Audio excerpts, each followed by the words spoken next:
Hi friends, welcome to our channel. இன்னைக்கு நம்ம இந்த வீடியோல ஒரு சூப்பரான லஞ்ச் மெனு ஒரு 1 hour குள்ள எப்படி ரொம்ப சீக்கிரமா நம்ம செஞ்சு முடிக்கலாம் அப்படிங்கறத தான் பார்க்க போறோம். வெஜிடபிள்ஸ் எல்லாமே எடுத்து வச்சிருக்கேன்.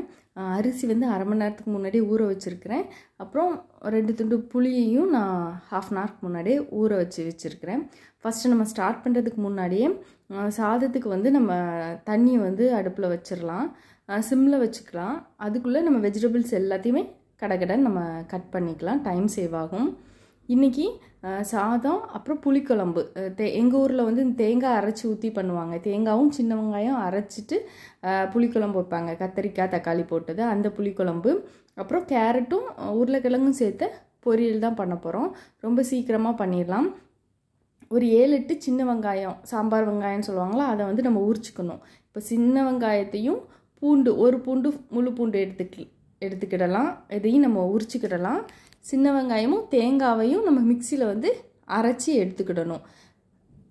ஆல்ரெடி நீங்கள் எப்போல்லாம் நமக்கு டைம் கிடைக்கோ அப்போல்லாம் நம்ம இந்த மாதிரி உரிச்சு வச்சுக்கிட்டோன்னா கொஞ்சம் ஈஸியாக இருக்கும். இப்போ நாளைக்கு சமையலுக்கு இன்றைக்கி உரிச்சு வச்சுக்கிட்டா ஈஸியாக இருக்கும். இல்லைன்னா நம்ம ஃபாஸ்ட்டாக கடகடன்னு கொஞ்சம் உரிச்சிட்டோன்னா பெரிய பூண்டு பெரிய வெங்காயமாக இருந்தால் ஈஸியாக நம்ம உரிச்சிக்கிடலாம். இந்த புளிக்குழம்புக்கு வந்து காய்கறி எல்லா காய்கறியுமே நம்ம சேர்த்து பண்ணிக்கலாம். ஒரு 7-8 சின்ன வெங்காயம் ஒரு பெரிய சிறு தேங்காய் எடுத்துக்கிறேன். தேங்காய் வந்து சின்ன வெங்காயத்தில் கொஞ்சம் அதிகமாக இருந்துச்சுன்னா நல்லாயிருக்கும். பூண்டும் நான் உரித்து வச்சுருக்கிறேன். எங்கள் ஊர் பக்கம் எல்லா குழம்புக்குமே பூண்டு சேர்ப்போம். சாம்பார் அப்புறம் புளிக்குழம்பு எல்லா குழம்புக்கும் காரக்குழம்பு வத்தக்குழம்பு எல்லாத்துக்கும் கருவாட்டு குழம்பு பூண்டு இல்லாமல் செய்ய மாட்டோம். இப்போ இதை வந்து நம்ம அரைச்சிக்கலாம். இது கூடயே ஒரு அரை ஸ்பூன் அளவுக்கு ஜீரகம் சேர்த்து நல்ல மையாக அரைச்சி தனியாக நம்ம எடுத்து வச்சுக்கிடலாம். அரை ஸ்பூன் அளவுக்கு மட்டும் ஜீரகம் போதும்.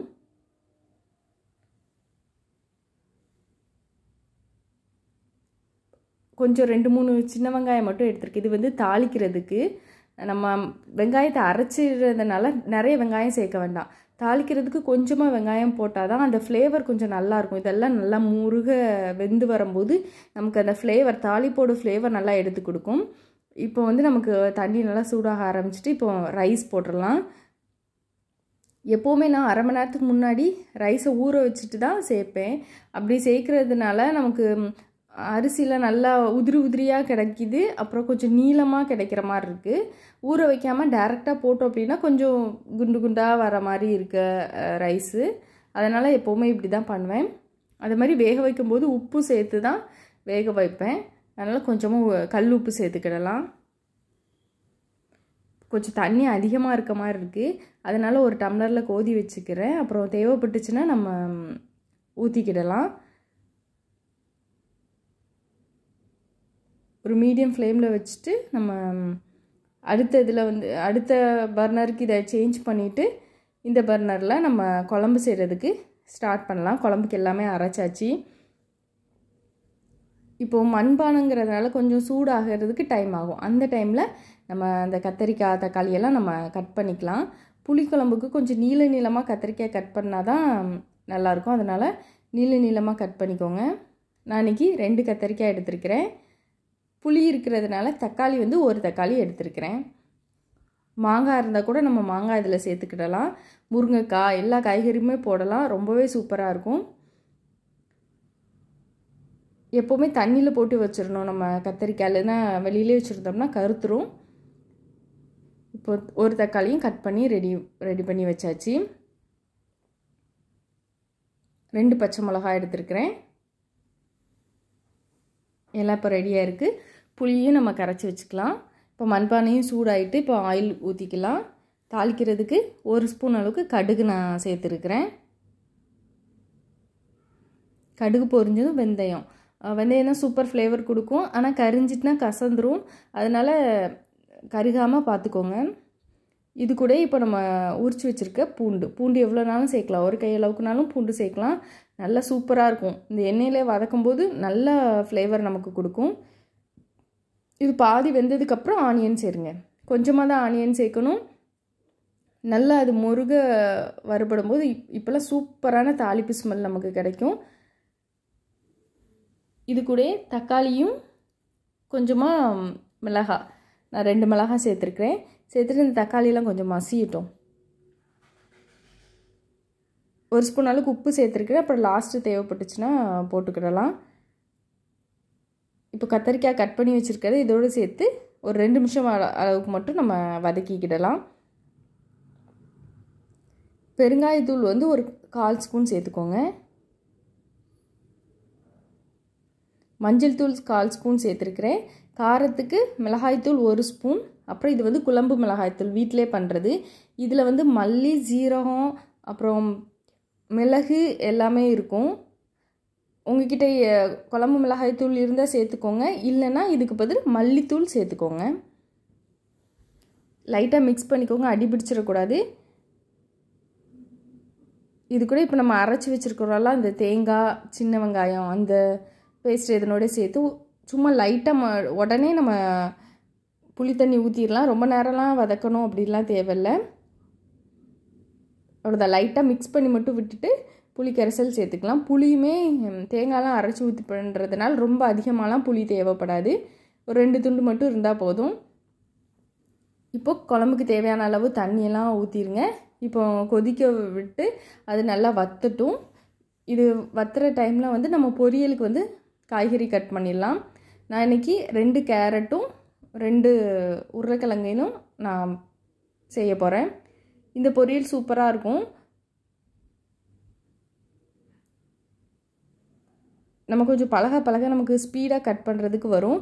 நைஃப் மட்டும் நல்ல நைஃப் இருந்துச்சுன்னா நமக்கு ரொம்ப ஸ்பீடாக நமக்கு பழகிரும். எல்லாமே பழக்கத்தில் தான் இருக்குது. இந்த பொரியலுக்கு வந்து சின்ன வெங்காயம் எதுவுமே நமக்கு தேவையில்லை.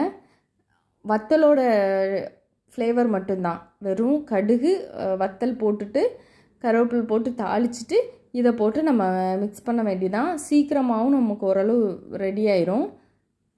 புளிக்குழம்புக்கெலாம் இதை மாதிரி பொரியல் செஞ்சு சாப்பிட்டோன்னா நல்லா சூட் ஆகும்.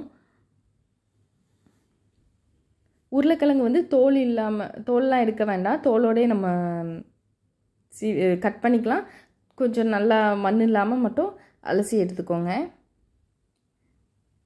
இப்போ எல்லாத்தையுமே கட் பண்ணியாச்சு, ரெடியாக இருக்குது. குழம்பு பார்க்கலாம். குழம்பு நல்லா கொதிச்சுட்டு இன்னும் கொஞ்சம் நேரத்தில் வந்து நமக்கு நல்லா வற்றி கரெக்டாயிரும்.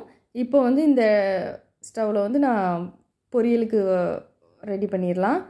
சாதமும் வெந்துட்டு இன்னும் 2 நிமிஷத்தில் சாதமும் வெந்துடும். கொஞ்சமாக கடுகு சேர்த்துருக்கிறேன். ஆயிலில் வத்தல் மட்டும்தான் ஃப்ளேவருக்கு. இது கூட நம்ம இப்போ கட் பண்ணி வச்சுருக்க வெஜிடபிள்ஸ் எல்லாம் சேர்த்துற வேண்டியதான். இந்த பொரியல் பண்ணும்போது கொஞ்சம் அடிக்கனமான பாத்திரம் இருந்துச்சுன்னா நல்லாயிருக்கும். இதை வந்து பக்கத்தில் இன்னும் கொஞ்சம் கிண்டி விடணும் இந்த பொரியலை. சாதம் வந்து இப்போது வெந்துட்டு சாதத்தை வடிச்சிடலாம். பொரியல் வந்து ஒரு 2 நிமிஷம் கிளறி விட்டுட்டு அதுக்கப்புறம் நம்ம சால்ட்டு சேர்த்துக்கிடலாம். உருளைக்கிழங்கு வந்து லைட்டாக பிடிக்கிற மாதிரி இருக்கும். அதனால் அடிக்கடி நம்ம கிளறி விட்டுக்கிட்டே தான் இருக்கணும். குழம்பு நல்லா திக்காயிடுச்சு. இப்போ வந்து கொஞ்சமாக நான் வெல்லம் சேர்த்துருக்குறேன். புளி சேர்த்து செய்கிற டிஷ்க்கெலாம் கொஞ்சமாக வெல்லம் சேர்த்தா நல்லாயிருக்கும் டேஸ்ட்டு.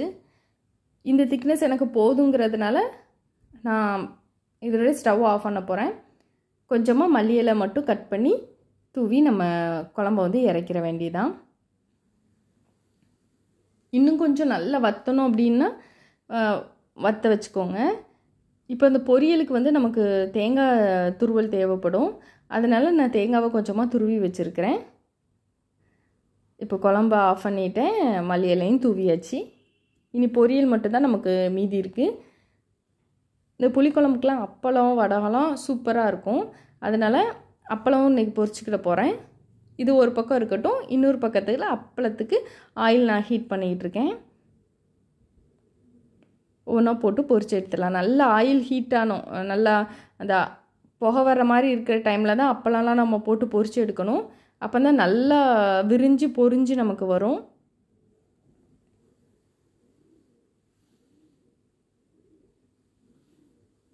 இது கூடயே நான் இன்றைக்கி வத்தல் இதை பொரிச்சுக்கிட போகிறேன். கோவக்காய் வத்தலும் இது வீட்டிலே பண்ணது தான். இது பொரித்து ரெடியாக வச்சாச்சு. இன்னும் அவ்வளோதான், வெந்துச்சு. நமக்கு கேரட்டும் பொட்டேட்டோவும் சூப்பராக நமக்கு வெந்துட்டு ஃபஸ்ட்டு கேரட் வேகிறதுக்கு முன்னாடியே பொட்டேட்டோ வெந்துடும்.